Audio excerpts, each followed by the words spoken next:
Good morning and welcome to YAP. Today, I'm joined by the one, the only, the man that went to the gym yesterday and did not see me, Connor Ritchie. Didn't see you there, bro. How's it going? Good man, how are you? How are you doing? Good. Long time no see. Yeah. I don't talk to you too much these days. We just have these scheduled little catch-ups. Yeah, need it. Once or twice a week.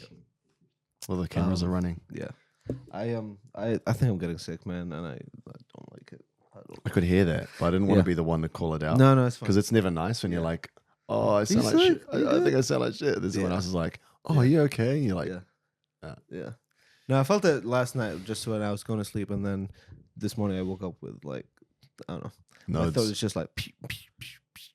You want to fix that? How? Cold shower.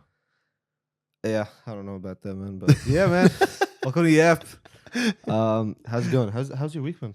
It's been good. I'm really enjoying the work this week. Yeah. The things that I've been working on are really fun. Shout out to One New Zealand and the Warriors. Yes, that part. It's not often you get to intersect your work with Leisure. one of your passions. Yeah. The Warriors are our local rugby league team here in Auckland. For those who don't know. Yeah. Alrighty. So, I have a problem. My problem is alarms. I am a very heavy sleeper. I sleep through alarms like no tomorrow. I don't know how to fix it. I don't know if it hasn't made it any better. Also, the fact that I've been taking like ashwagandha recently. So like the second I hit the bed, I'm like a dead man. I just sleep. And are you getting enough sleep? Yeah.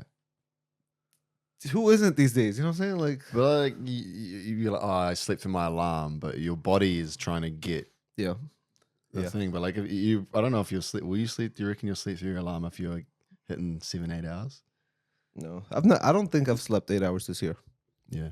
Have you? You're like a living embodiment. I have you. I don't, not on average. Like I'm not fucking sane. Yeah. But I try to prioritize my sleep, but I'm not great at either. But I feel like there's that meme where it's like, oh man, like I'll do anything to get 8 hours of sleep, man. I'm so tired. I'll do anything. It's like, how about you like go to bed on time? Like, no, fuck that. Fuck all that. Yeah, no me. Oh hell no. Yo, achievement. No, I think my problem is that now these days, like my body has been like conditioned to wake up at a certain point. So it's just a matter of fixing when I sleep. But will I do that? Absolutely not. What are you crazy? Do you have a lamp? Yeah, circadian rhythm's key. But do you have a lamp in your room? Because I have a hack. What's So your my room lighting is tiny. Yeah. So the light went out recently, and I just went to the garage and got like a yellow light bulb. So I don't know if that fixes or makes it worse. But you got like your ceiling light is like a normal light bulb, not a down light. No. So I've done this. So mine's down light, so it's gonna be too much for me. What's a down light? Like the lights that are, well, you can still replace a down light with a smart bulb, but I'm saying you get a smart bulb because they're easier to do if it's just a screw-in bulb. Yeah.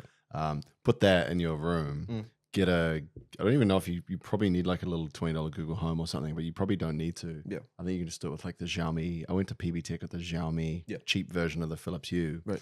But essentially, so I try and get up, at the moment I'm trying to get up at between 5:30 and 6, and I have an app that wakes me up between there.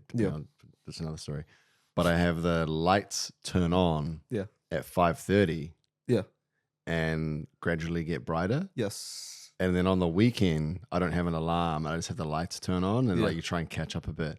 But if your alarm's gonna go off at 6, but at 5:45 you woke up gently to the light turning on because your body's like, it's morning, even though it's pitch black because it's winter here in New Zealand. Right.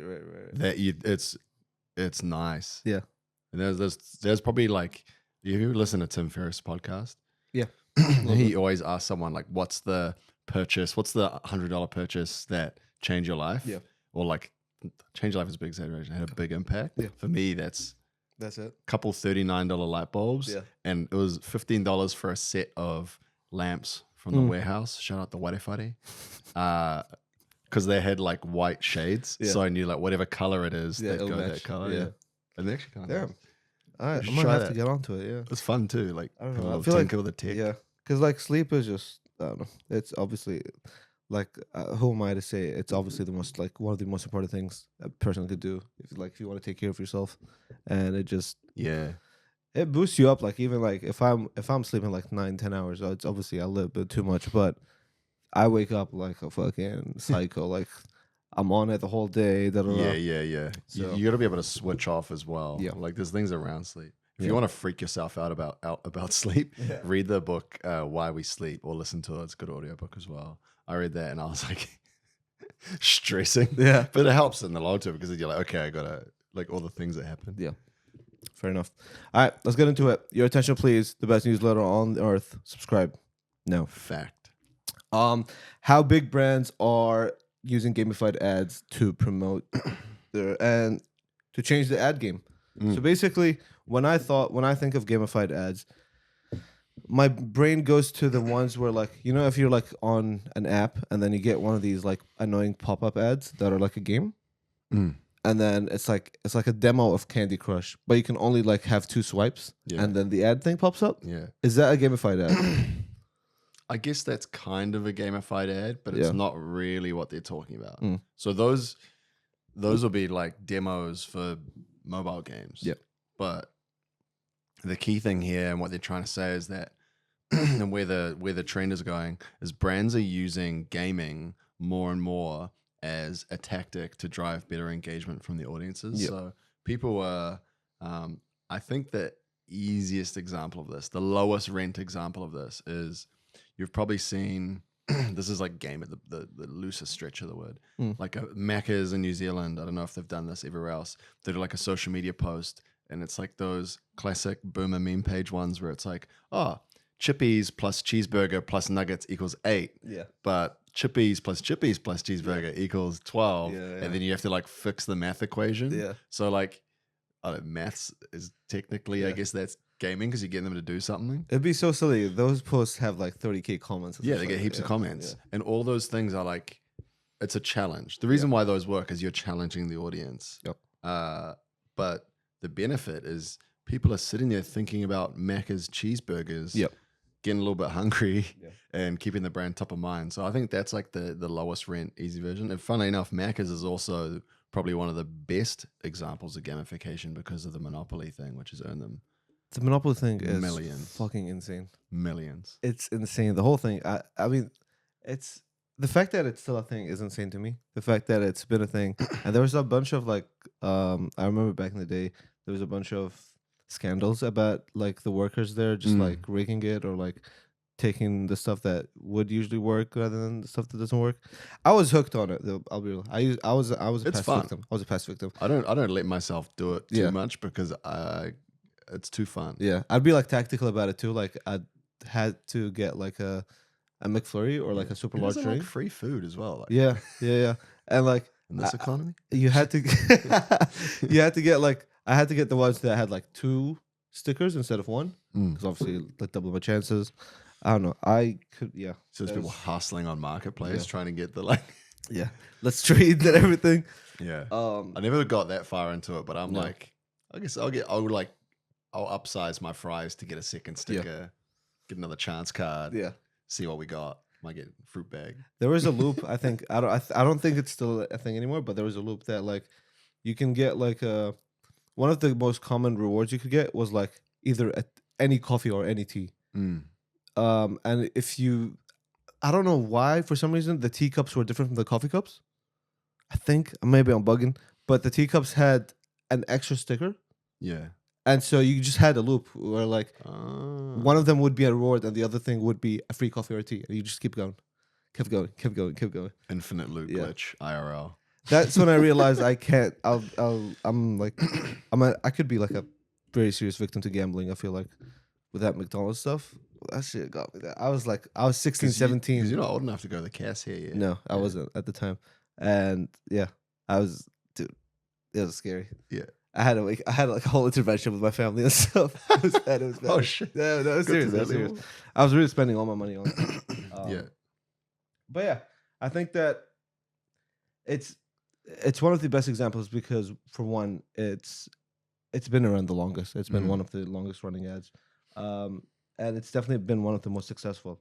The thing started in 1987, Yeah. which is crazy. That's crazy, actually. I didn't know it was that going that far back. I think that brands with gamification, the examples that they're talking about at the moment in the YAP article as well was like Disney doing like gamified quizzes on their streaming apps, and Yep. like people sitting at home doing the quiz, but the quiz is about like Top Golf, which is a big driving range Yep. company in the States.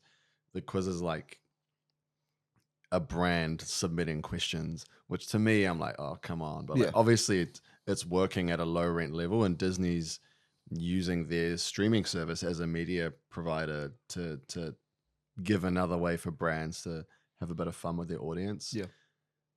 Where it's probably going is they're talking about like the mobile gaming market was like $350 billion, which is Stupid. crazy. Gaming, where gaming is going in general right now makes me really sad, because I think games are dying because I think a good game, in my opinion, should be like a good book. Yep. Where you like pick it up, transform into another world. Yeah. you get to play it like Nintendo, classic Nintendo games. Like you play it, it's packaged up, and then you're done with it. If you have to purchase something in the middle of the game to keep going, like it's so hard to find a good game on a phone right now, for example, in the App Store, where you like don't have to purchase something. But I feel like brands are going to start to actually use gaming providers or gaming publishers to create their own games that move the culture, like McDonald's Monopoly has. Because that's why McDonald's Monopoly is great. They didn't just tap into like, oh, people like quizzes or people like math games on Facebook, we're going to do a math game on Facebook. It's like, no, we're going to create something new that people will talk about in their own right. And I think that's like the ultimate measure. Like if you can talk about, if there's memes about the thing that you've created, then you've moved culture. Like me, I think that's like a easy measure. And like, it takes a life on its own kind of thing. Yeah, exactly. Yeah. I just saw a really interesting stat. It said 90% of users worldwide remember interactive ads for the next 2 days after viewing. Yeah. So I think the goal is to just get people to interact with the ad. Like, there's also different types of gamification in advertising. One is like a reward based, like you get a reward after watching the ad. That's one. The other was interactive banners. So like just interacting with the thing, rather than just like sitting there and watching it. Yeah. But even the first example, just like sitting there and watching it, is enough for a lot of people to get like a reward. Yeah. That they can use it. Even watching someone else play a game, like there's all those TikTok filters where it's like tilt your head, like that stuff. And even the ones where it's like, I love the trend right now where it's like ranking things 1 to 10. Yes. Blind ranking. What's that? Like blind ranking things. Yeah. And they don't know, and it's like a filter. That's a great, that's gamification, but it's you're not actually playing it yourself, but it gets the audience involved because you're like, oh, what's going to happen? Yeah. Like that is, because then you can find a way to use that in your brand. Like, because then that creates like a whole other discourse in the comment section. It just, it's people defending your brand blindly kind of thing. Yeah. Like if it's like McDonald's versus Burger King. Yeah. If brands can find a way to use that without not being cool. Yeah. Because I think the other part, I have a, we'll get back to that later. I was going to say something else. We'll get back to it in the second part. Okay, cool. The next article is 3 easy ways to create lo-fi content. Yeah. Lo-fi content has been on the rise, obviously, ever since. I think with the rise of short-form content, lo-fi content has become really more prevalent than ever. Lo-fi content is just embracing just the raw, unedited, the intentionally imperfect content, I'll say. That stuff has been gaining popularity just because the pendulum is swinging the other way now. For so long, content has been so polished that people are not seeing authenticity through all that polished stuff. Yeah. So they'd rather watch a Sam Sulik 1 hour unedited vlog than like a Mr. Beast is probably a bad example, but like a super edited, well put he doesn't together. Get many like views, Mr. Beast. Yeah, nah, who Mr. Beast? He's on the downfall right now. I don't know.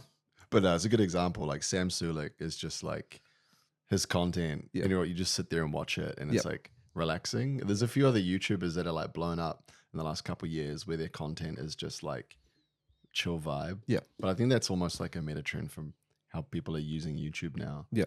But the lo-fi thing I think is really interesting because everyone says it's just because of authenticity. And I think that authenticity is a good way to rational or post-rationalize what's happening, and I think it's valid. Yeah. But I think a big part of it is also is just attention rate. So like, if your post looks like a polished corporate ad, people are gonna swipe so fast, and I think that's like the kicker. Like if you're not stopping the scroll, then it's irrelevant. I don't care how good your message is. If you didn't stop the scroll, then no one cares. The lo-fi is really cool. I love lo-fi, like lo-fi anything, but like the lo-fi memes when they first started coming out. This is why I've gotten shit in the office for saying like Gen Z is way funnier than millennials. Yeah. And like bagging millennials, because I think millennial memes, I just think are like 9 gag, and I just like cringe. Ooh, like but I think troll face and stuff. Yeah. I'm sure we'll be cringing about the current memes later anyway. Yeah. But like when the deep fried memes first started becoming thing, I was like, oh, this new generation is fucking funny. Like they get it. The deep fried thing is so silly. It's so stupid, but I think that's really funny. And like brands starting to do that now, which is probably the first sign of the apocalypse for anything. So like that's probably going to be dead soon. Yeah. If it was kind of starting to be dead already. Deep fried memes. Yeah. God, I love deep fried memes. Yeah. I remember, I think they were at the peak when, I don't know if this is going to ring a bell, but remember the prank call of a guy asking for a boneless pizza? Okay. I'll have to show it to you after. But basically, it's this guy calling a pizza place and they're asking for a boneless pizza. Yeah. But when he says boneless, he says like boneless, and like it's super bass boosted. Boneless. And like it's just every time he says that, it's just a deep fried meme of a pizza. Yeah. And it's just, bro, that visual with that like audio, it's just a marriage made in heaven. I just love the like it's the crying laughing face that's just like turned on its side, and it's been like microwaved a million times. We'll see it. We'll try to find it. It's like it's always used as like a response to the classic like Facebook mum boomer meme, and it's like some joke about like having a glass of wine at 3 p.m. and they're like, this one? Yeah. For some, I don't know what it is about that. It just crushes me. Like, yeah. Bro, I think it's funny. Yeah. But there's a really key point that I wanted to make. This is kind of what I was like, actually, I'm gonna want to say this later. Yeah. The really key point that I think that brands have to keep in mind in lo-fi content is respect the consumer. So lo-fi content isn't good because it's like, oh, we can make a graphic and put a little effort into it and post it. But like the effort doesn't come into the design or the creation of the thing. The effort is in understanding the cultural nuance of the consumer. So like anyone can put up a shitty meme on Facebook. Yep. But if you understand the humor and the nuance of the community that you're speaking to, then you can really take advantage of the lo-fi thing. So people were like, oh my God, I can't believe Duolingo just like put up that bad example. It's a pretty well-known example though, but like put up that shitty meme of like the bird duo. And it just blow up. Like, that's crazy. Like any brand can do this now. It's just lo-fi. It's like, no, like they understood the consumer. They went down an angle and they showed up consistently and built their own narrative. Yeah. And like, you don't need to go that deep to pull off lo-fi content, but you can't have lo-fi content go well unless you're really lucky without really understanding your audience. For sure. So it's like it's different type of effort, but it's brands definitely need to be doing this because of the attention rate thing. Yeah. I think, the 3 ways that are written in the article is that, for one, they could just film something random. That's one. I think there's so much power in that when people are like scratching their brains and stuff. Just literally whip out your phone and start filming. Yeah. That's one. 2 is embracing user-generated content. Whether that's like a bad review, a good review, you could just repost it on your page. You could react to it. You could respond to it.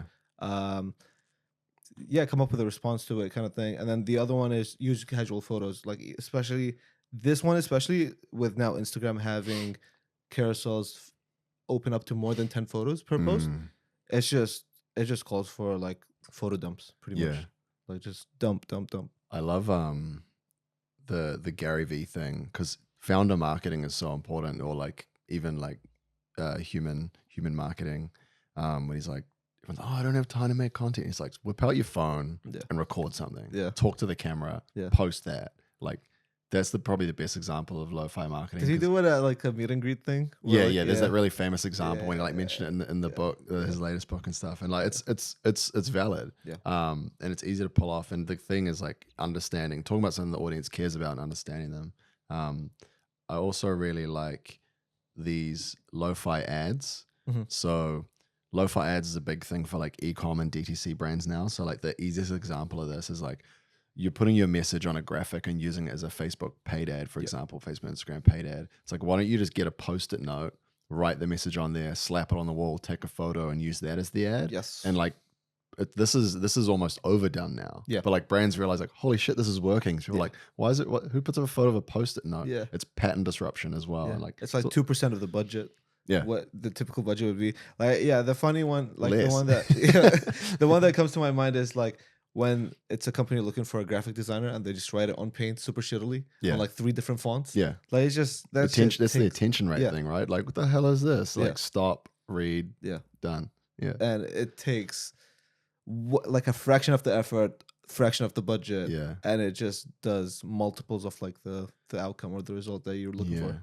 The original one was just like screenshotting a tweet, which still works really well. But that's also for other reasons. Like it Twitter is so aligned with the news. So something's posted on Twitter, X now. Not that I would ever really want to call it X. Sounds weird. Yeah. Like it gives legitimacy as well. Because it's like, oh, this is real. Like this is happening right now. Yeah. Yeah. Yeah, especially like even with the whole X thing is that like there was a while on TikTok where people were just putting tweets up and it'd be just like a random person underneath it going like just that down emoji. And even like on LinkedIn now, like a lot of tweets are blowing up on LinkedIn, which is like crazy. That's become I see so many brands. I guess the new version of this is ChatGPT. Yeah. But there's so many brands that they got like a screenshot and like the copywriter or the social media managers can't be bothered and they're just like this down emoji finger. This is me on LinkedIn for the last 6 days. This is you, yeah. I was running out of shit to say. I'm like, oh, this is really cool. I agree. Yeah. This emoji. I think the last thing I'll say with the lo-fi content is that you can even see it in creators. So there's like the one that comes to my mind is like Emma Chamberlain. Like she started off her vlogs being super well edited, super like cut in your face, filters, emojis, blah, blah, blah.